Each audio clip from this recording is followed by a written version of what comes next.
जय हिंद दोस्तों, चलिए हम लोग देखते हैं कि बायोलॉजिकल क्लासिफिकेशन क्या है। आज हम लोग का टॉपिक है बायोलॉजिकल क्लासिफिकेशन के बारे में डिटेल में पढ़ेंगे, आसान में, बेसिक से। तो सबसे पहले देखेंगे इसका बायोलॉजिकल क्लासिफिकेशन का डेफिनेशन, मतलब जैविक वर्गीकरण का डेफिनेशन। उसको वर्गीकरण जब बांटा, वर्गीकरण का मतलब आता है बांटना, तो बांटा उसके बाद किस आधार पर बांटा, दूसरा नंबर पढ़ेंगे। फिर तीसरा नंबर पढ़ेंगे उसको वर्गीकरण, जैविक वर्गीकरण, जीवों का वर्गीकरण क्यों करना पड़ा, उससे क्या जरूरी था कि जीवों का वर्गीकरण करना पड़ा, तो तीसरा नंबर क्यों जरूरी पड़ रहा है। फिर चौथा नंबर पढ़ेंगे किसने किसने वर्गीकरण किया और कौन सा महत्वपूर्ण है। जब किसने किसने मतलब बहुत सारे वैज्ञानिकों ने किया, तो कौन सा बहुत इंपॉर्टेंट है जो हम लोग के 1 से मतलब 0 से 12 के बीच में लोग पढ़ते हैं, बहुत महत्वपूर्ण है उसका। फिर 5 नंबर पढ़ेंगे किस समूह में बांटा, मतलब उसका वर्गीकरण जो किया, किस समूह में वर्गीकरण किया, और एग्जाम्पल के साथ पढ़ेंगे। और लास्ट में छठा नंबर पढ़ेंगे उसका क्वेश्चन। जितना भी हम लोग पढ़ेंगे उसका क्वेश्चन लास्ट में करेंगे। सबसे पहले समझते हैं कि बायोलॉजिकल क्लासिफिकेशन क्या है। इसके बारे में पढ़ते हैं आसानी से। जैविक वर्गीकरण, इसके बारे में सबसे पहले पढ़ते हैं डेफिनेशन, इसका परिभाषा क्या है। तो जीवों को समानता और असमानता के आधार पर बांटना ही बायोलॉजिकल क्लासिफिकेशन कहते हैं। इस धरती पर जो लाखों प्रकार के जीव है, सभी को एक समूह में रखना, एक प्रकार के समूह में रख के अध्ययन करना संभव नहीं है। इसीलिए सभी जीवों को अलग अलग समूह में बांटा उसके रिसर्च के अनुसार। तो जीव जो है इसमें है, जीव में मनुष्य भी जीव है, पेड़ पौधा भी जीव है, कवक भी जीव है, फंगस भी जीव है, आदि प्रकार के जीव है। तो सबको जो है एक साथ में अध्ययन करना, उसके बारे में पढ़ना संभव नहीं था। इसीलिए वैज्ञानिकों ने उसे अलग अलग ग्रुपों में रखा। जैसे कि समझते हैं कि हमारे घरों में बहुत सारे, आप लोगों के घर में रहता है कि पैसा है, कपड़ा है, कुर्सी टेबल, सब कुछ अलग, बहुत अन्य प्रकार के मटेरियल है। तो सबको एक साथ में मिला जुला के रखना तो मिलजुल के अच्छा नहीं रहेगा, उसको अलग अलग जगह पर रखते हैं। उसी तरह जो है बहुत सारे जीव है, सभी जीवों को अलग अलग ब्रांचेस में, शाखा में, मतलब ग्रुप में बांटा। क्यों बांटा, उसके बारे में अध्ययन आसानी से कर सके, उसके बारे में आसानी से जान सके, सबको अलग अलग समानता और असमानता के आधार पर बांट सके। तो सबसे पहले देखते हैं बेसिस ऑफ क्लासिफिकेशन। वर्गीकरण का जो आधार है, उस आधार पे बांटा, आधार पे जो मतलब कि सबसे पहला आधार इसमें है सेल टाइप। सेल टाइप में हम लोग देखेंगे कि कोशिका, सेल का हिंदी होता है कोशिका। कोशिका जो प्रकार है वो प्रोकैरियोटिक है या यूकैरियोटिक है। फिर दूसरा है सेल नंबर, मतलब कोशिकाओं की संख्या जो है यूनिसेलुलर है या मल्टी सेलुलर। यूनिसेलुलर मतलब एक कोशिकी, इसका मतलब है बहुकोशिकी। इसका देखा है कि एक कोशिकी सेल है या बहुकोशिकी सेल है। फिर तीसरा है मोड ऑफ न्यूट्रिशन। न्यूट्रिशन का मतलब जो हम लोग पोषण ले रहे हैं, हम लोग जो न्यूट्रिशन भोजन खा रहे हैं, वो ऑटोट्रॉपिक है या हेटरोट्रॉपिक। ऑटोट्रॉपिक का मतलब होता है स्वपोषण और हेटरोट्रॉपिक का मतलब परपोषण। इसके बारे में आधार पर देखा। फिर चौथा है बॉडी ऑर्गेनाइजेशन, बॉडी का जो संगठन हुआ वो किस प्रकार हुआ। फिर पांचवा है रिप्रोडक्शन, मतलब कि जो जीव जो जनन कर रहा है, रिप्रोडक्शन वो किस प्रकार का है। फिर छठा है इवोल्यूशनरी रिलेशनशिप, मतलब विकास संबंध उसका कैसे हो रहा है। ऐसा सब पहला है बेसिस ऑफ क्लासिफिकेशन। इस आधार पर उन्होंने वैज्ञानिकों ने बांटा। फिर ये सब जो यूकैरियोटिक, मल्टीसेलुलर, हेटरोट्रॉपिक, ये सब है ना, इस सब चीज के बारे में अगले वीडियो में डिटेल में पढ़ेंगे। इसके बारे में अभी थोड़ा थोड़ा पढ़ लेते हैं, डिटेल में अगली वीडियो में पढ़ेंगे। बायोलॉजिकल क्लासिफिकेशन किस आधार पर किया गया है वो हम लोग अब देख चुके हैं। अब देखते हैं बायोलॉजिकल क्लासिफिकेशन करने की क्या जरूरत पड़े। सबसे पहला है कि पृथ्वी पर बहुत सारा जीव है, ये तो सबको पता है, बहुत सारा जीव है, अलग अलग प्रकार के जीव है। दूसरा है सभी जीवों को एक साथ पढ़ना मुश्किल था, इसीलिए अलग अलग समूह में बांटा।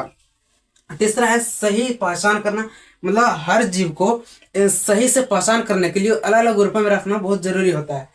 चौथा है जीवों को आपसी संबंध समझने के लिए, जीवों के आपस में क्या संबंध है, बहुत सारे जीव है, सबको अलग अलग संबंध है ना, इसी को समझने के लिए। फिर पांचवा है अध्ययन आसान करने के लिए। अध्ययन मतलब कि उस जीव के बारे में डिटेल में आसानी से समझने के लिए अलग अलग ग्रुपों में बांटा। अब हम लोग बात करते हैं क्लासिफिकेशन किसने किसने दिया। बात करते हैं हिस्टोरी ऑफ क्लासिफिकेशन। सबसे पहला जो वैज्ञानिक एरिस्टोटल यानी अरस्तु ने जो है सबसे पहले दिया। इन्होंने प्लांट और एनिमल से बांटा। तो इसमें प्लांट और एनिमल से बांटा, सब कुछ इन्होंने लगभग सही बताया, लेकिन इसमें कुछ लिमिटेशन यानी कमी रह गई, इसके कारण इसके बारे में पूरा डिटेल नहीं पढ़ते हैं। सबसे पहला से कमी था सेल स्ट्रक्चर। अरस्तु ने जो है सेल स्ट्रक्चर को क्लियर नहीं बताया। फिर दूसरा है बैक्टीरिया। बैक्टीरिया जैसे सूक्ष्म जीव को इन्होंने नहीं बताया, क्योंकि वो एक जीव ही है, इसीलिए उनको पूरा क्लियर नहीं बताया। फिर तीसरा है वेल। वेल जो है हम लोग बोलते हैं वो मछली बोलते हैं ना, वेल मछली, लेकिन वेल मछली नहीं है, वो एक स्तनधारी मेमेल्स है। इन्होंने जो है वेल को फिश मान लिया, इन्होंने, इसके कारण ये गलत हो गया, इसीलिए इसके बारे में इन्होंने कुछ कमी बताया, इसीलिए इसके बारे में नहीं पढ़ते हैं।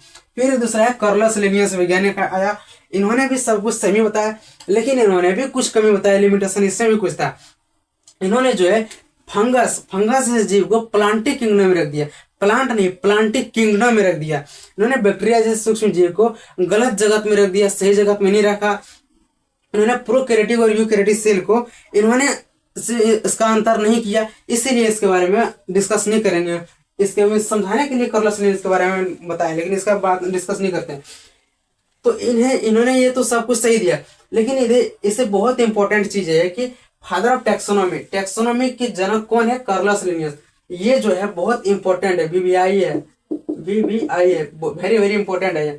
इन father of taxonomy Carolus Linnaeus को कहा था, इन्होंने कब दिया? ये 1758 ईस्वी में दिया। तीसरा वैज्ञानिक है, नहीं तीसरा वैज्ञानिक आर.एच. व्हिटेकर, ये सबसे महत्वपूर्ण है, इसी के बारे में हम लोग डिटेल में पढ़ेंगे, हम पढ़ते हैं, बहुत अच्छी तरह से दिया। इन्होंने 5 kingdom of classification, 5 kingdom of classification इन्होंने दिया, जिसके बारे में पढ़ेंगे हम लोग।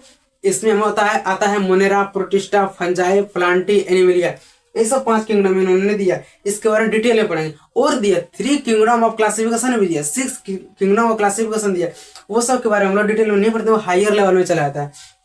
तो सबसे इंपॉर्टेंट जो है, सबसे महत्वपूर्ण, आर.एच. व्हिटेकर 1969 में दी, ये सबसे इंपॉर्टेंट है। आर.एच. व्हिटेकर वैज्ञानिक का नाम है, आर.एच. का मतलब है रॉबर्ट हार्डिंग व्हिटेकर, ये बहुत इंपॉर्टेंट है, इसके बारे में डिटेल में पढ़ते हैं और पढ़ेंगे आसानी से। सबसे इंपॉर्टेंट है आर.एच. Whittaker classification.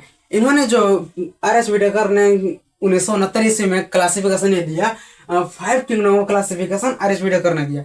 इसे मॉडर्न क्लासिफिकेशन सिस्टम भी कहते हैं, बहुत इंपॉर्टेंट है ये। इन्होंने सब चीज को सही तरह से परफेक्ट तरीके से बताया। जैसे पहले कार्लस लिनियस, अरस्तु, ये सब ने कुछ न कुछ कमी बताया था ना, उसके बारे में डिटेल में करते हैं। जो सबसे महत्वपूर्ण ये आर.एच. व्हिटेकर का है। तो आप बोलोगे कि इतना जो पहले मेरा टाइम बर्बाद कर दिया, इतना फालतू में पढ़ाई बर्बाद, उसे को सिर्फ समझने के लिए, नॉलेज के लिए बताया, लेकिन यहाँ से जो है ये बहुत इंपॉर्टेंट है, नॉलेज आगे बहुत काम आता है इसका। तो इसे मॉडर्न क्लासिफिकेशन सिस्टम बोलते हैं। मॉडर्न मतलब कि आधुनिक, आधुनिक मतलब कि न्यू चीज, जो नया दिया गया है वो परफेक्ट तरीके से इन्होंने दिया। तो इन्होंने आर.एच. व्हिटेकर ने जो 1969 ईस्वी में दिया, आर.एच. का मतलब होता है रॉबर्ट हार्डिंग व्हिटेकर, तो इन्होंने जो है 5 किंगडम ऑफ क्लासिफिकेशन दिया। 5 किंगडम मतलब कि 5 जगत का वर्गीकरण, वर्गीकरण मतलब कि बांटना। इन्होंने जो है 5 जगतें बांटा, जो है कि मोनेरा है, प्रोटिस्टा है, फंजाई है, प्लांटी है, एनिमिलिया है। इन्होंने 5 जगतें 5 समूह में बांटा। इसी को इन्होंने जगत, किंगडम का मतलब होता है जगत ही बोलते हैं, साम्राज्य होता है, एक वर्ड का बहुत सारे मीनिंग होते हैं। तो इन्होंने जो है कि इन मोनेरा जगत में बहुत सारा चीज के बारे में बताया, प्रोटिस्टा में, फंजाई, प्लांटी, सब में मतलब कि अलग अलग तरीके से बताया, जिस तरह से परफेक्ट तरीके से बताया। पहले उन दोनों सबों ने कुछ न कुछ कमियां थी। मोनेरा में, मोनेरा किंगडम, मोनेरा जगत में कुछ सबको अलग अलग बांटा, प्रोटिस्टा जगत में, ये डबल लाइन दिए हैं। इसमें मतलब कि है कि किंगडम इस सब है, kingdom Monera, kingdom protista, kingdom Plantae, kingdom Animalia, ये सब हो जाएगा डिटेल में। तो सबों के बारे में डिटेल में पढ़ते हैं, स्टेप बाय स्टेप, एग्जाम्पल के साथ, डायग्राम के साथ पढ़ते हैं।